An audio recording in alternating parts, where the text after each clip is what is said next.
افطار کی دعا کب پڑھی جائے؟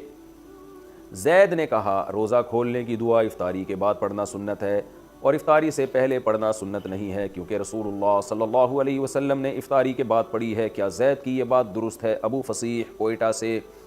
افطاری کی دو دعائیں حدیث سے ثابت ہیں۔ ایک دعا ہے ذهب الظمأ وابتلت العروق وثبت الاجر ان شاء اللہ، پیاس چلی گئی اور رگیں تر ہو گئیں اور اللہ نے چاہا تو روزے کا اجر ہمارے اعمال میں لکھ دیا گیا۔ یہ دعا عربی میں پڑھی، پھر اس کا ترجمہ ہے۔ تو یہ دعا تو بالاتفاق افطاری کے بعد ہے، جب آپ نے افطاری کر لی، طبیعت کو سکون حاصل ہو گیا، اس کے بعد یہ دعا پڑھیں۔ اور ایک دعا جو ابو داؤد میں مرسل حدیث ہے، صحابی کا واسطہ حذف کر کے تابعی ڈائریکٹ نبی صلی اللہ علیہ وسلم سے نقل کرتے ہیں۔ وہ دعا کیا نقل کرتے ہیں؟ حدیث مرسل ہے، اللہم لک صمت وعلی رزقک افطرت۔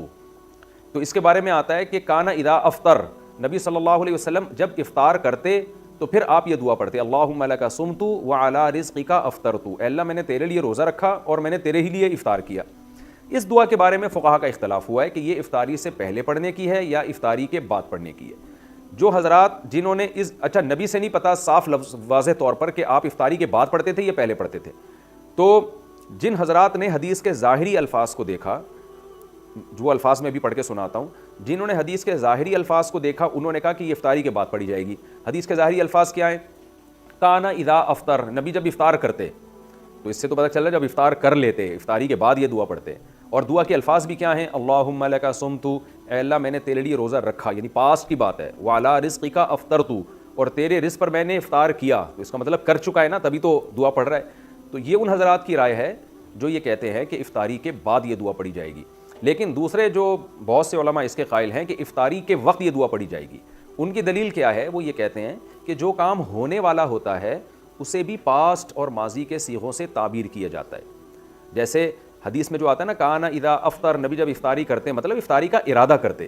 اس کی مثال ایسے جیسے قرآن میں آتا ہے، یا ایھا الذین آمنوا اذا قمتم الی الصلاۃ، اے ایمان والو جب تم نماز کے لیے کھڑے ہو جاؤ، فاغسلوا وجوہکم، اپنے چہروں کو دھو۔ تو کیا مطلب کھڑے ہو جاؤ پھر تھوڑی دھو، بلکہ جب تم کھڑے ہونے کا ارادہ کرو۔ تو جو کام ہونے والا ہوتا ہے اس کو بھی ماضی سے تعبیر کیا جاتا ہے۔ تو اذا افطر کا مطلب اذا اراد ان یفطر، نبی صلی اللہ علیہ وسلم جب افطار کرتے یعنی جب افطار کا ارادہ کرتے، جب افطار کی نیت کرتے، اس وقت یہ دعا پڑھتے۔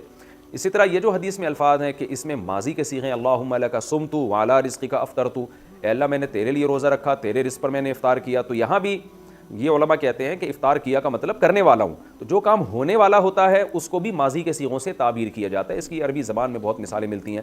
تو اب دونوں طرف دلائل ہیں اور کوئی یقینی دلیل کسی ایک مسلک کی تائید کے لیے بھی نہیں ہے۔ البتہ ہماری رائے میں یہ جو دوسرا موقف ہے یہ زیادہ دلیل کے لحاظ سے اس لیے افضل معلوم ہوتا ہے۔ دوسرا موقف کیا ہے کہ افطاری سے پہلے پڑھنی چاہیے یہ دعا، یعنی افطاری کے وقت، افطاری کا بالکل ٹائم ہو چکا ہے تو آپ کھجور کھانے سے پہلے، پانی پینے سے پہلے یہ دعا پڑھ لیں، اللہم لک صمت وعلی رزقک افطرت، یہ پڑھ کے آپ کھائیں۔ تو وہ یہ موقف ہماری رائے میں اس لیے ہے کہ تعامل ناس ہے، عامۃ المومنین اسی پر عمل کرتے چلے آ رہے ہیں کہ عام طور پر یہ دعا افطاری سے پہلے پڑھی جاتی ہے۔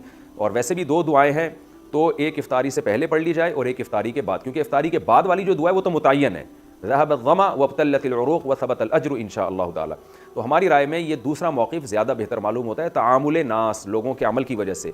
شریعت میں جو ہے نا اتفاق، اتحاد، ما رآہ المؤمنون حسنا فهو عند اللہ حسن، عبداللہ بن مسعود کا قول ہے کہ جس چیز کو مسلمان اچھا سمجھتے ہوں اللہ کی نظر میں بھی وہ اچھی ہوتی ہے۔ تو ڈیڑھ اینٹ کی الگ سے مسجد نہیں بنانی چاہیے، جب جس پر سب عمل کر رہے ہیں تو اسی پر عمل کی جائے، جبکہ اس پہ دلیل بھی قائم ہو۔ تو بہرحال دونوں طرف دلائل ہیں، کسی ایک موقف پر سختی کرنا، دوسرے کو برا بھلا کہنا، یہ درست نہیں ہے۔ اگر کوئی وہ والا موقف اختیار کرتا ہے کہ نہیں جی افطاری کے بعد ہی یہ دعا پڑھنی چاہیے تو بھی ٹھیک ہے، تو بھی کوئی حرج نہیں ہے، تو کوئی حرج نہیں ہے اس میں۔ تو ہماری رائے یہ ہے کہ بہتر ہے کہ پہلے پڑھ لی جائے اور دوسری والی دعا افطاری کے بعد پڑھی جائے۔